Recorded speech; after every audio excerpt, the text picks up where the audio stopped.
naloba mwa dimi naoki iya en tout cas je suis d'accord na analyse asali naloba na master mwa lekaka ya bio te ye kotangaka kombo artiste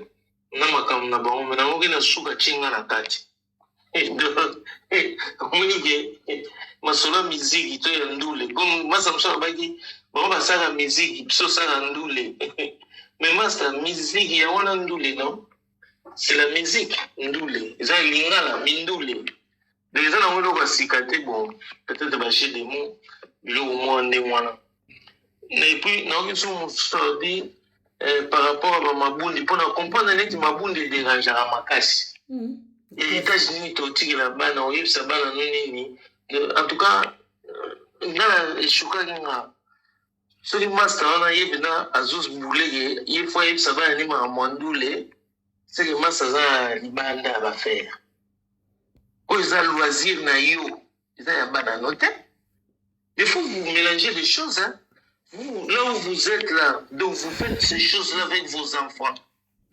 parce que là on a trop mais si vous voulez l'héritage nini non héritage eza oyo toza na yo masalobi ya spéculation sur la musique oyo nabaki promotion ou marketing mutu mosu abi na marketing mais marketing eza vaste eza bacours ya bacours dans le marketing il y a tout naza wana te mpona expliquer marketing donc mutu mosusu abi bato mo baza même pas digne ou responsable ou respectueux mais si tu ne connais pas omona ngaka na batiktok na baréseaux sociaux mais yo buleke nde omona nga bongo na réseaux sociaux yo komisa réseaux sociaux vie réelle eza virtuel tant que tokutana na tiktok on est dans le virtuel donc soki yo ozokanisa virtuel oyo yo ozovivre yango na ta vie réelle tu es dans les faux parce que ngana na vie ya virtuel na mpe na vie réelle yo lono irresponsable mais la vie réelle comme surtout oya boye après le nino agazenga non faut pas mélanger les choses oyo yango na musique yango na tobenga ndule yango na tobenga ndule ekendaka na makambo nango makambo ndule chaque moto soki aye na sujet na ye alukaka nani oyo amoni ke ye fo bete eloko mpo ata soki joueur atie bi akendaka mpe mwa sepela ngo azotya mpe basine oxtantoire mpona koexprime joie na ye c'est comme ça eza na eloko moko te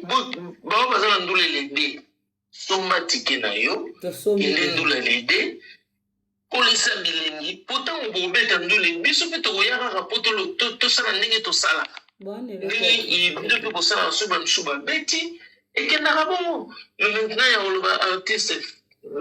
oyo nga na soutenaka ngo ce sont des grands artistes sur les plans musical les artistes ya blagi te neti bafere egola baza baartiste ya blagi te bakofolomi te baza ya blagi te babita biso inosi biaye koconfirme soki Michael Jackson me moto mosu mpe oya boyi na ye eza droit na yo oboya oboki mpe baargument na yo tokolukela ngo mpe réponse parce que ekendaka bongo maintenant soki ngo créer monde mosusu même les artistes là ils vont pas être d'accord avec vous non seulement le monde de l'église la musique mais bandimi yango bakeleka mamo na église yango balobaka musique eza église te c'est juste réponse na ngana ya kopesa donc il y a une sœur, il y a ma sœur qui a une question, je sais pas, Pantardozo, quand aussi tu as une question à poser à Papa Rolls. Papa Rolls, bonsoir. Bonsoir ma sœur. Papa Rolls, la Mathilde se permettre de poser une question encore. Oui. Il y a concert, il y a le 2 mai. Et ça, live, moi, ça, là, même que c'est souvenir d'amour. Au baki, Warrior, qui na concert, il y a Nino. Fallait après ça, il y a concert à Nino dans le Stade de France. Oui. Nandiam na bango ya Nicolo. Obi ba Warrior, Sanjaga, parti wana. Et puis, ma producteur, Baloba, qui c'est fini, on produit les choses où Fali était dans le Stade de France. Et aujourd'hui, tout le monde est contrat à Fali, ils ont bel et bien signé. Les billets qui sont en vente, et là, bientôt, ma billet est aussi là. Qu'est-ce que tu peux nous dire Après, mpona azala franc omoni yo oza mwana mwasi même je suis choqué yokanga parti wana mais message na nga vraiment profond okomprenaki yango te bayobaki likolo te bayembe libolo naloba bongo mpo ayoka mosusu nga sikoyo naki nkolo na nga nasalaki yango na parole yango ka mafuta nabeti babenga lokwa contravention ça rien à voir c'est juste eloko elobamaki wana sikoyo yo mwana mwasi otyaki yango ka te yo tie kaka onga na lobi mais onga na lobi naexplike pourquoi nalobaki yango bongo eza une façon de kopesa ngo neti mwa amande mais c'est pas ça je voulais dire eza nazosolola lokwa na fable de la fontaine quoi les animaux malades de la peste ils parlaient pas des animaux. Papa, moi ma question est celle-ci. Moi le fait que tu envoyé ma bloc wana yembi non soki okomi nanu wana te place ali eloko bayembaki wana ozala na question c'est que ozala na difficulté parce qu'il faut comprendre elo na otoloba eza baambiance ndenge ezalaka même non mais yo sikoyo mais nga sikoyo nasalaki sikoyo babengaka éducateur na tie contravention moko souple oui c'est bon yo saki contravention na ezalaki kefali mais la vérité c'est ça la vérité naotue biso c'est ça qui est choquant ou bien c'est que moi j'avais dit non moi ezalaka non entre les deux oyo eza choquant oyo bainterprétaki mpa ya bafemme to oyo nga nalobaki oyo eza choquant mpe ridicule eza bapropos oyo okendaki alors ke bon na comprendre toa na évolution na comprendre c'est bon bon tu fais ça Ngola ngai question akoki de répondre na te na répondre yo ti répondre te mais na répondre yo vraiment sincèrement lobi na yo réponse. Moi, ma question, elle était simple. C'est quoi?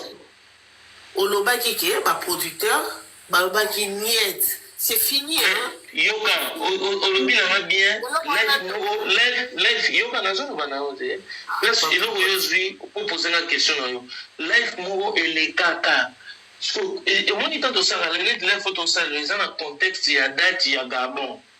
Marambo, Zolobama, Mini. Eza par rapport à date à Gabon Moutou et Tindi Batouba Mata. En gros, qu'est-ce qu'on doit. Yoka, Naoucho Lobanobo, Eza Sko bien Zagé, Eza Nao Solona Mona Mwasi. Donc, n'a qu'à moitié, que Yosa choqué, n'a comprendre les femmes se font violer à l'Est, donc n'a compris à la normal, bah, violer Pénaki. Donc, et puis bon, voilà quoi. baloba fi yango moto andumba omoni fi yango ye mo aza ndumba bongo yebetala miniji palataki bato baloba bongo mpe bana basi na kongo ezala bongo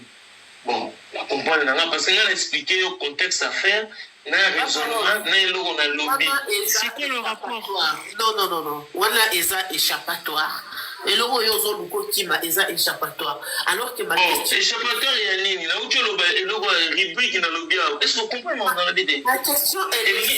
elingi koloba boye elingi koloba nzembo oyo oleba yemba yango parce que tout à l'heure c'est condamnable je comprends c'est ça qui a donné naissance à Marambo Zoloba non c'est quoi ma producteur mal elle n'a compris je pense que mais pas parole je ne pas au conseil qui m'a ramoué les canons toi non ma question sur Wendy non rappelle la salara na live on a inventé qu'il fallait produire les sous tel qu'on nzembo wana donc au conseil qui dit c'est autre chose dit que c'était un mensonge oh mais bien on a produire les démètres na konanaki yango c'est-à-dire la façon contrefaçon mais c'est une contrefaçon ah pas parole Ngola na comprendre de bobo que stade de France boye mamoka bongo comme ba producteur ba pesi bino moi droit oye moi nzembo na bino ouais